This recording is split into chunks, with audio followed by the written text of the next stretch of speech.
Hello everyone, आज आपण करणार आहोत सिंपल आणि साधी अशी पनीरची भुर्जी। तर त्यासाठी लागणारे साहित्य हे पनीर आहे, 200 ग्राम पनीर आहे, अर्धा टोमॅटो आहे, थोडीशी कोथिंबीर, 4 ते 5 हिरव्या मिरच्या, 2 ते 3 छोटा बारीक चिरलेला कांदा, थोडासा कढीपत्ता आणि अद्रक आणि लसूण ठेचून घेतलेला आहे। तर आता बघूया आपण सिंपल अशी पनीर भुर्जी कशी केली जाते। हे बघा, आता मी कढई ठेवलेली आहे आणि त्याच्यामध्ये थोडंसं तेल घातलं आहे। तेल मी 2 ते 3 टेबलस्पूनच घातलेलं आहे, जास्त घातलेलं नाही आहे। आणि आता त्याच्यामध्ये मी घालणार आहे पहिली जी अद्रक आणि लसूण आपण ठेचून घेतलं होतं ते घालणार आहेत। त्याला थोडंसं तडतडपणा येऊन द्यायचं आहे आणि त्याच्यामध्ये थोडंसं जिरे घातलेले आहेत। बघा, हे चांगलं फ्राय झाल्यानंतर त्याच्यामध्ये मी आता कढीपत्ता टाकलेला आहे। कढीपत्ता जरासा असा तडतड होऊन द्यायचा आहे आणि मग त्याच्यामध्ये मी घालणार आहे हा जो आहे बारीक चिरलेला कांदा। कांदा चांगला गोल्डन ब्राऊन कलरचा होऊन द्यायचा आहे।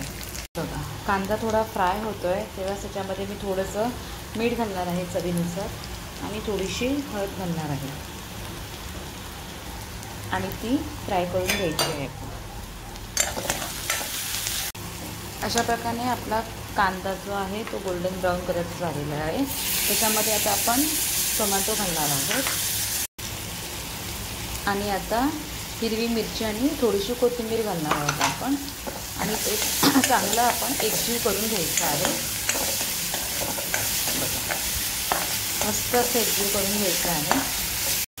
हे बघा, हे चांगलं असं एकजीव झालेलं आहे।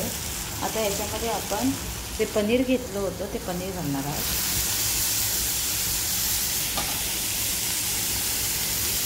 आणि ते चांगलं आता मिक्स करून घ्यायचं आहे। हे बघा, अशा पद्धतीने एकजीव करून घ्यायचं आहे। 5 मिनिटासाठी आपण झाकण ठेवायचं आहे त्याच्यावरती।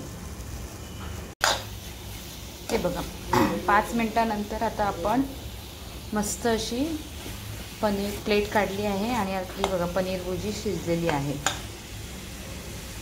हे बघा, मस्त अशी झालेली आहे पनीरची भुर्जी।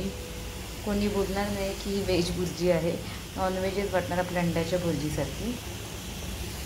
बट खाण्यासाठी पण टेस्टी आहे, दिसायला पण छान दिसते आणि एकदम बनवायला पण इझी पद्धत आहे।